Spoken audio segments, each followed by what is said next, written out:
깊은 산속 고요한 법당, 연등 불빛 아래에서 청년의 한숨이 가늘게 들린다. 취업 준비에 지친 20대, 인간관계의 상처로 방황하는 30대, 미래에 대한 불안과 과거에 대한 자책으로 힘겨워하는 청년들이 있다. 내 길은 어디에 있을까 하는 막막함에 밤잠을 설치는 날도 많다. 이 청년 역시 그런 마음을 안고 부처님을 찾아 산사에 올라왔다. 따뜻한 바람 소리만이 번지는 법당 안.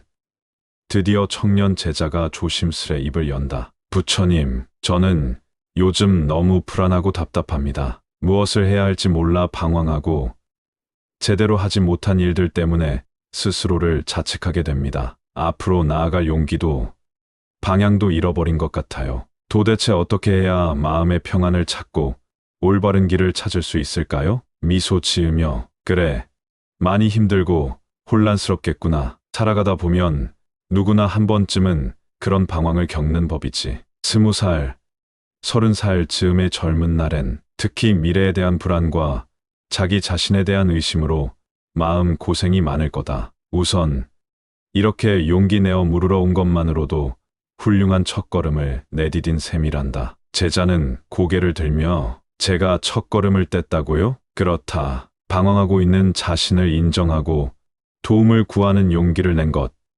그 자체가 정진의 시작이다. 불교에는 마음의 혼란을 다스리고 지혜를 얻기 위한 여러 수행 법문이 있다. 그 중에서도 너와 같은 청년에게 도움이 될 만한 3가지를 이야기해 줄까 한다. 바로 정진, 선정, 그리고 반야란다.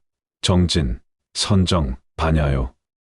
익숙지 않은 단어에 고개를 갸웃한다. 부처님은 부드러운 목소리로 하나씩 설명을 이어나갔다. 먼저 정진에 대한 가르침이다. 정진은 꾸준한 노력이다. 정진이란 한자 그대로 정성을 다해 나아간다는 뜻이다. 다시 말해 포기하지 않고 꾸준히 노력하는 마음이지. 삶이 힘들고 앞이 안 보일 때일수록 한 걸음 한 걸음 나아가 보려는 태도가 중요하단다. 흔들리는 마음을 다잡고 계속 정성을 기울이는 것. 그것이 정진이란다. 하지만 부처님, 저는 종종 마음을 먹어도 금방 지치고 맙니다. 잘 해내지 못하면 스스로를 책망하면서 더 의욕을 잃고요. 그러다 결국 포기해 버린 적도 많아요. 그런 제 자신이 한심하게 느껴집니다. 부처님은 고개를 저으시며, 자신을 한심하게 여길 필요는 없다. 누구나 나태해질 수 있고 실패도 하는 법이다. 중요한 건 다시 일어서는 마음이다. 예를 들어보자. 흐르는 물방울이 바위를 뚫는 데에는 오랜 시간이 걸리지만 결국 끊임없이 떨어지는 물방울에 바위도 관통당한다. 우리의 작은 노력도 마찬가지다. 한 번의 물방울로는 바위를 뚫을 수 없지만 포기하지 않고 지속하면 결국 변화를 이루어낸다. 때로 멈추고 쉬어가도 괜찮다. 다만 쉬고 나서 다시금 마음을 추스르고 이어가는 것. 그게 정진이다. 제자는 작게 미소 지으며 꾸준히 이어가기. 물방울 이야기를 들으니 조금 용기가 납니다. 정진하는 가운데에는 실패와 실수도 자연스레 따라오기 마련이다. 하지만 정진의 정신을 갖추면 그 실패조차 배움의 일부로 받아들이게 된다. 넘어지면 어떠냐? 잠시 아프겠지만 그 자리에서 얻은 깨달음을 안고 다시 일어서면 된다. 스스로를 책망하기보다 토닥여주며 어제보다 오늘 한 걸음 더 내딛는 것. 그것이 바로 정진의 실천이란다. 그리고 정진을 일상에서 실천하는 방법도 몇 가지 있단다. 첫째, 작은 목표 세우기이다. 너무 거창한 목표보다 오늘 할 수 있는 작고 구체적인 목표를 하나 정해보아라. 예를 들어 오늘 서류 한 장 작성하기나 친구에게 안부 인사하기처럼 말이다. 작은 성취를 이루면 자신감이 쌓이고 내일에 더 큰 걸음을 뗄 힘이 된다. 둘째, 규칙적인 생활 습관이다. 생활의 리듬을 꾸준히 하는 것도 정진의 한 모습이다. 아침에 정해진 시간에 일어나기, 잠들기 전에 독서, 10분 하기 같은 규칙을 만들어 지켜보아라. 그런 꾸준함이 마음에 안정감을 주고 스스로에 대한 신뢰도 높여준다. 셋째, 스스로 격려하기이다. 하루를 마무리할 때 잘한 일을 떠올리며 자신을 칭찬해 주어라. 설령 목표를 다 못 이뤘더라도 그래도 노력했어 하고 다독이는 것이다. 자책 대신 격려를 선택하면 내일 다시 정진할 힘이 생긴다. 맞아요. 저는 늘 부족한 것만 생각했지 작은 성취를 돌아보진 않았던 것 같습니다. 이제부터는 제가 해낸 일들도 인정하면서 스스로를 격려해 보겠습니다. 제자의 얼굴에 한층 밝은 기색이 돌았다. 부처님의 첫 가르침인 정진, 즉 끊임없는 노력의 의미를 이해하자 마음 한켠에 희망이 싹튼 것이다. 부처님은 잠시 제자에게 미소를 보낸 뒤 이어서 두 번째 가르침을 들려주셨다. 선정은 마음의 집중이다. 두 번째로 선정에 대해 이야기해 보겠다. 선정은 쉽게 말하면 마음의 집중과 고요를 뜻한다. 현대를 살아가는 우리는 온갖 걱정과 생각으로 마음이 쉼없이 움직인다. 선정은 그 분주한 마음을 고요히 가라앉혀 한 곳에 모으는 수행이다. 마음이 고요해지면 비로소 내면의 소리를 뚜렷이 들을 수 있고 지혜도 샘솟게 된다. 한숨을 쉬며 사실 전 항상 생각이 너무 많아요. 미래에 대한 불안, 지난 실수에 대한 후회, 머릿속이 시끄러워서 집중을 못할 때가 많습니다. 눈을 감고 있으려고 해도 금세 불안한 생각들이 밀려와요. 그런 제가 정말 마음을 고요히 할 수 있을까요? 부처님은 다정한 음성으로 물론이다.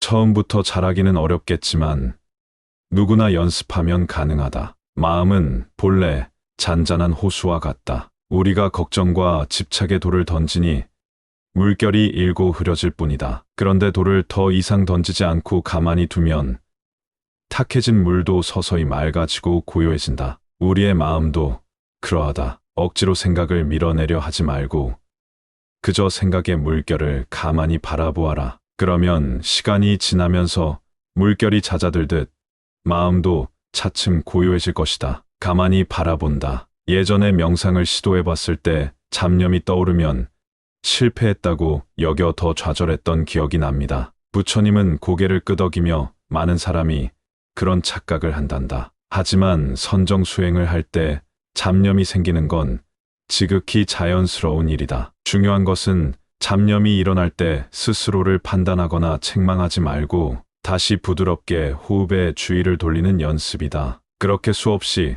생각이 새어도 괜찮다. 알아차리고 다시 마음을 단순한 호흡이나 현재 순간에 가져오는 것. 그 반복이 바로 선정 수행이다. 일상의 작은 습관으로도 선정, 즉 마음의 집중을 길러볼 수 있다. 예컨대 첫째, 짧은 명상 습관이다. 하루 중 몇 분만이라도 시간을 내어 앉아보아라. 굳이 특별한 자세가 아니어도 좋다. 눈을 감고 천천히 숨을 들이쉬고 내쉬면서 오롯이 호흡에만 집중해 보아라. 처음엔 3분, 5분으로 시작해도 충분하다. 짧은 시간이지만 꾸준히 하면 마음에 큰 평온이 쌓인다. 둘째, 한 가지에 몰두하기이다. 무언가를 할 때 멀티태스킹을 피하고 한 번에 한 가지에만 집중해 보아라. 공부를 할 땐 온전히 공부만, 식사할 땐 음식의 맛과 식감에만 마음을 두는 거다. 이렇게 현재 하는 일에 몰두하는 연습이 곧 생활 속 선정 수행이 된다. 셋째, 디지털 디톡스이다. 스마트폰과 정보 홍수에서 잠시 벗어나는 것도 도움이 된다. 하루 중 한두 시간은 전화기와 컴퓨터를 잠시 치우고 산책을 하거나 조용한 곳에서 차 한 잔을 음미해 보아라. 끊임없이 자극받던 뇌를 쉬게 해주는 것도 마음의 고요를 찾는 좋은 방법이다. 제자는 고개를 끄덕이며 해볼만 할 것 같아요.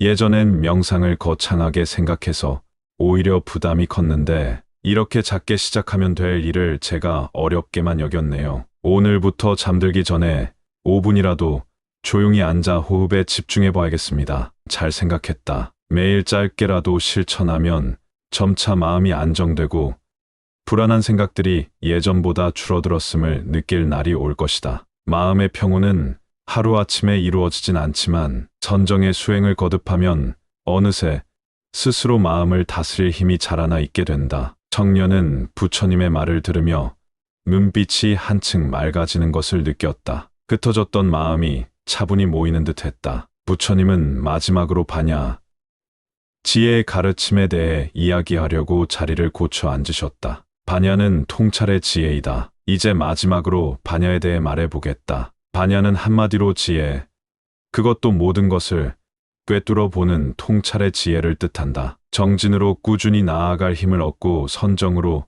마음의 고요를 찾았다면 이제 그 맑은 마음으로 세상을 있는 그대로 보는 지혜를 기르는 것이 중요하다. 반야의 지혜가 생기면 삶의 근본 원리를 깨닫게 되어 두려움과 혼란이 사라진다. 삶의 근본 원리라니 조금 어렵게 들립니다. 어떤 지혜를 말씀이신지 알 수 있을까요? 부처님은 잔잔히 웃으며 어렵게 느껴질 수 있겠지만 쉽게 풀어보겠다. 예를 들어 지금 그대가 느끼는 불안과 자책도 이 반야의 지혜로 바라보면 달라진다. 왜 우리가 불안에 휩싸일까? 미래를 정확히 알 수 없기에 두렵고 또 과거의 잘못을 돌이킬 수 없기에 자책하는 것이다. 그런데 세상 모든 것은 끊임없이 변한다는 진리를 깨닫는다면 어떻겠느냐? 미래에 대한 두려움도 사실은 내 머릿속에서 만들어낸 환상일 뿐임을 알게 되고 과거의 실수도 이미 지나가 흔적만 남은 한때의 일임을 알게 된다. 이렇게 모든 것은 변하고 영원하지 않다는 것을 깊이 이해하면 불안에 너무 휩싸이거나 과거에 매어 자신을 괴롭히는 일이 줄어든단다. 제자는 곰곰이 생각하며 모든 것이 변하고 영원하지 않다는 말씀이죠. 맞아요. 지나고 나면 대단치 않은 일들도 그 순간에는 세상이 끝날 것처럼 여기고 괴로워했던 적이 많았어요. 누구나 그렇다. 지혜가 부족할 때는 눈앞에 일만 크게 보이거든. 반야의 지혜를 기르면 내 일이나 감정도 한 걸음 떨어져서 바라볼 수 있게 된다. 객관적인 눈이 생긴다고나 할까? 그렇게 보면 마음에 여유가 생긴단다. 현재 내 앞에 닥친 문제도 거대한 산처럼 느껴졌지만 한 발짝 물러나 보면 언젠가 지나갈 하나의 과정일 뿐이라는 사실을 알게 된다. 그러면 두려움 대신 담담함이 자리하고 자책 대신 스스로를 이해하고 용서하는 마음이 자리하게 된다. 반야의 지혜를 키우기 위해 실생활에서 실천해 볼 수 있는 것들도 있다. 예를 들면 첫째, 배움과 독서이다. 시간을 내어 책을 읽거나 강연을 들으며 지식을 넓혀 보아라. 꼭 불교 책이 아니어도 좋다. 다양한 삶의 이야기와 지혜가 담긴 책을 읽다 보면 사고의 폭이 넓어지고 새로운 깨달음을 얻을 때가 있다. 지혜는 삶의 경험과 배움에서 서서히 자라나는 법이다. 둘째, 성찰과 일기이다. 하루를 마치고 잠들기 전에 오늘 있었던 일들을 천천히 되돌아보기를 권한다. 무엇을 느꼈고 배웠는지, 내게 어려웠던 순간은 없었는지 써보아라. 이렇게 꾸준히 성찰하면 자신을 객관적으로 바라보는 힘, 즉 통찰력이 길러진다. 스스로를 이해하게 되면 남을 이해하는 마음도 커지고 인간관계 갈등도 줄어들게 된다. 셋째, 마음 비우기 연습이다. 집착을 내려놓는 연습도 지혜를 키우는 길이다. 내 뜻대로 되지 않는 일에 대해 끊임없이 고민만 할 때가 많다. 그럴 땐 일부러라도 마음을 딴 곳으로 돌려보아라. 산책하며 새소리를 듣거나 좋아하는 음악을 들으며 잠시 내려놓는 것이다. 그러면 신기하게도 해결책이 떠오르기도 하고 설령 그렇지 않아도 문제를 대하는 마음이 한결 가벼워진다. 이것이 바로 놓아버림의 지혜이다. 말씀을 듣고 보니 저에게도 조금씩 지혜의 실마리가 생기는 기분입니다. 모든 게 변한다는 말씀이 특히 마음에 와 닿아요. 힘들 때 이 또한 지나가리라 생각하며 마음을 가볍게 가져보면 좋겠어요. 아주 잘 이해하고 있구나. 반야의 지혜는 거창한 것이 아니란다. 지금 그대처럼 발걸음을 멈추고 성찰하는 자세, 그리고 앞서 말한 정진과 선정의 바탕 위에서 넓게 바라보는 마음이 바로 지혜의 시작이다. 그리고 지혜는 남을 향한 공감과 이해로도 이어진다. 내 마음을 이해하게 되면 남의 마음도 헤아릴 수 있으니까. 그렇게 세상을 깊이 있게 바라보게 될 때 우리는 비로소 두려움에서 벗어나 한층 자유로운 마음을 얻을 수 있단다. 법당 안은 어느새 완연한 평화로 가득했다. 제자는 부처님의 가르침 하나하나에 고개를 끄덕이며 마음에 새겼다. 정진의 꾸준한 노력, 선정의 고요한 집중, 반야의 통찰 지혜가 조금씩 가슴 속에 자리 잡는 듯했다. 부처님은 마지막으로 제자를 따뜻하게 바라보며 말을 이었다. 오늘 나눈 이야기를 모두 한꺼번에 완벽히 실천해야 한다고 부담 가질 필요는 없다. 지금 이 순간 이미 너는 변화의 길을 걷기 시작했다. 불안과 방황 속에서도 이렇게 배우고자 하는 열정이 있으니 그것이 바로 정진의 씨앗이고 선정과 지혜의 씨앗이란다. 앞으로 살아가면서 힘든 일이 다시 찾아오더라도 오늘 배운 세 가지를 기억해 보아라. 끊임없이 나아가는 용기, 고요히 마음을 보는 힘, 넓고 밝게 깨닫는 지혜가 너를 지켜줄 것이다. 제자는 눈시울을 살짝 붉히며 부처님, 정말 감사합니다. 마음속 어둠이 환히 밝아지는 느낌이에요. 말씀해 주신 대로 천천히 실천해 나가겠습니다. 그래, 너무 조급해하지 말고 천천히, 그러나 꾸준히 걸어가 보아라. 그리고 기억하거라. 너의 마음속에도 이미 밝은 등불이 하나 있다는 것을. 때로 바람에 흔들려도 그 등불은 완전히 꺼지지 않는다. 정진과 선정으로 바람을 피하고 반야의 지혜로 등불을 깨끗이 하면 마침내 그 빛이 너의 길을 환히 비출 날이 올 것이다. 부처님의 마지막 말씀은 청년의 가슴에 따뜻한 격려로 스며들었다. 한때 어둡고 막막하게만 보였던 길에 한 줄기 빛이 비춘 듯했다. 산사에 내려오는 청년의 발걸음은 이전보다 한결 가볍고 단단했다. 방황하던 마음에는 희망과 평온이 자리했고 불안과 자책 대신 용기와 깨달음의 미소가 번졌다. 젊은 날의 어려움 속에서도 정진과 선정, 반야의 가르침을 통해 언제든 스스로의 길을 밝혀나갈 수 있으리라는 부처님의 약속이 오늘 그의 삶에 소중한 등불이 되어 주었기 때문이다.